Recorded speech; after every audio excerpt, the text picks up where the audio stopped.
Hey everybody, David here, and today I want to talk about some Alfred Molina news.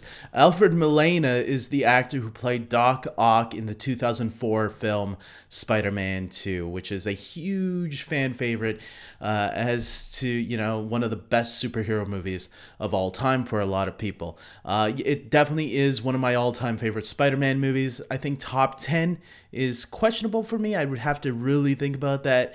But it definitely is one of the best Spider-Man movies, easily. And definitely the best from the Tobey Maguire era of Spider-Man. Now, I want to talk about this news that dropped, I think it was on Friday or Saturday night, where Alfred Molina was doing an interview and or maybe it was Sunday night. Anyways, he let it out in an interview that he is returning as the same Doc Ock from Spider-Man 2, and that he will come back to life. To be fair, if you go back and watch Spider-Man 2, the last scene we see him in, yes, he is drowning, but his eyes were still open, which means anything could have happened after that point. Maybe a shark let him loose. Who the hell knows? Maybe someone comes and saves him before he gets to the bottom of the sea. Who the heck knows? Either way, there is in movies there are if you don't see the character chopped in half, there are many explanations you can give to give that character bringing him back from the dead. Maybe even if he was chopped in half. I mean, you do have Doctor Strange, which is a sorcerer or a wizard, depending on who you ask, Bucky or Sam. They had that debate. They can bring them back from the dead that way, maybe if they really want. But then you would have to ask, well, why aren't you bringing Iron Man back? All that aside, there is an easy explanation that they could throw in there on how Dr. Octopus is back from the dead. And Jamie Foxx is the same thing as Electro. And I said, bringing back Jamie Foxx as Electro from the Andrew Garfield films, and now bringing back confirmed that Doc Ock from Spider-Man 2 is coming back. I mean, it's looking more and more likely Toby and Andrew are going to be in this new Spider-Man movie, teaming up with Tom Holland. This is the multiverse, man. If you love Spider-Man Into the Spider-Verse, this is the live-action version of that. This is exciting, and you should be excited no matter what fan you are of any of these Spider-Man movies. Obviously, The Amazing Spider-Man will still be its own thing. Spider-Man, the Tobey Maguire movies, will still be its own thing.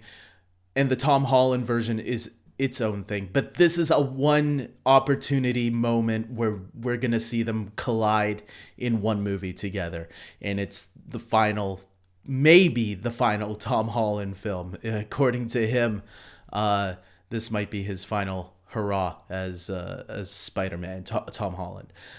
With that being said, what do I think about this? Of course, I'm excited, man. I've been asking for the Spider-Verse, and this will show people who were doubting it the entire time that, hey, look, it's not gonna happen. And there's still some people doubting it, like he said, because they're pointing out that in the interview, Alfred Molina was like he was saying in the early discussions with John Watts.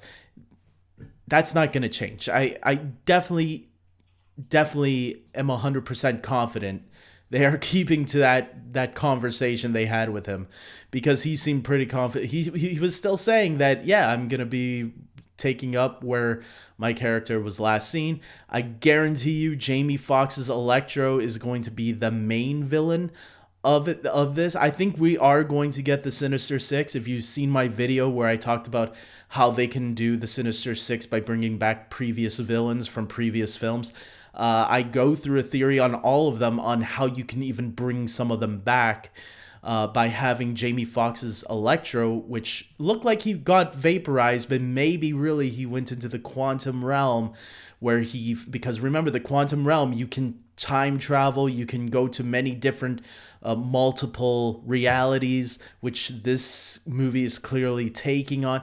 Will some of it be part of WandaVision? Maybe Scarlet Witch is losing control again, or she's like opening up the multiverse or something. Who the hell knows? Another thing I think they're going to do, if they are going back and getting Dr. Octopus, remember, if you go back and watch Spider-Man 2, there is an inside joke from J. Jonah Jameson where they're coming up with the name for Dr. Ock and Doc Ock, and they say they're coming up with names, and one of the names they drop is Doctor Strange, and J. Jonah Jameson says, "That's great, but it's taken." I think they're gonna tie that in because Marvel really likes setting up little things as like humorous moments, like the scene in Age of Ultron where they're all trying to lift up Thor's hammer, and Cap budges it a little bit, and you think, oh, okay, it was done for a joke. It had nothing to do with the overall storyline. And then in Endgame, they that back up by actually having Captain America pick up Thor's hammer, which was like a crowd pleasing moment. Like people were cheering and clapping that entire moment. So I think they could do something like that where, yeah, remember that little inside joke about Doctor Strange when J. Jonah Jameson, that name's already taken. Maybe we could find out that there is Doctor Strange.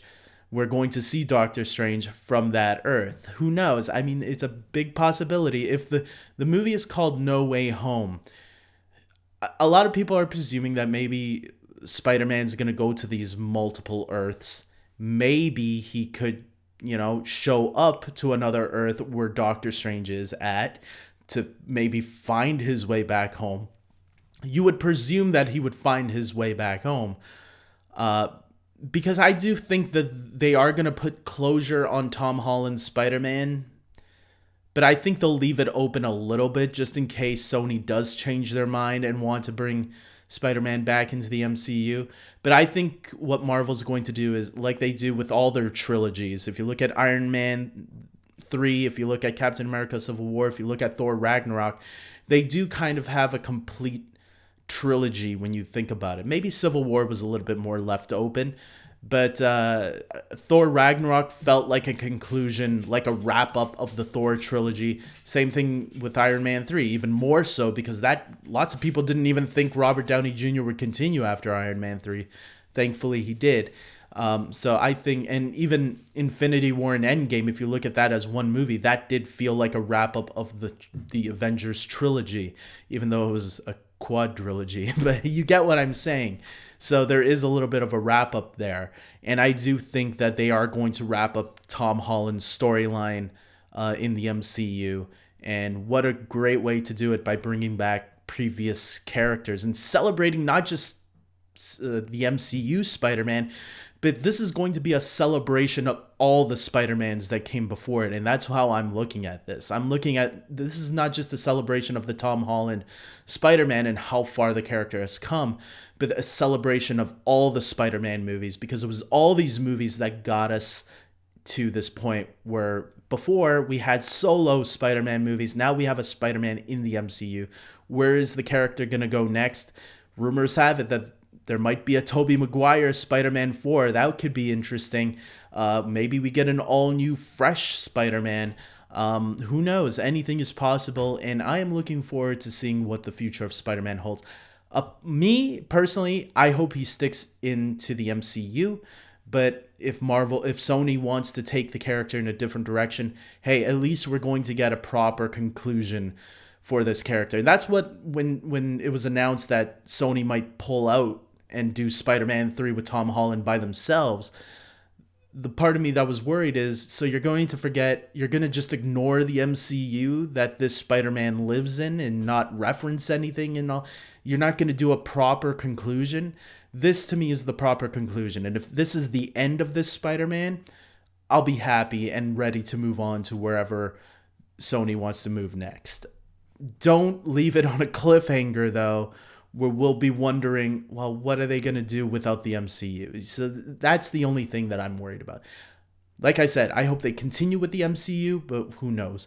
Anything is possible. So I think that also means Jamie Foxx is definitely, with Alfred Molina confirming he's going to play the same Doc Ock from Spider-Man 2, I do think Jamie Foxx will be playing the same Electro from The Amazing Spider-Man 2. So with that being said, guys, comment below and tell me your thoughts. Are you excited to see Alfred Molina return as the same Doc Ock from Spider-Man 2? I know there's going to be one person out there that doesn't like this news.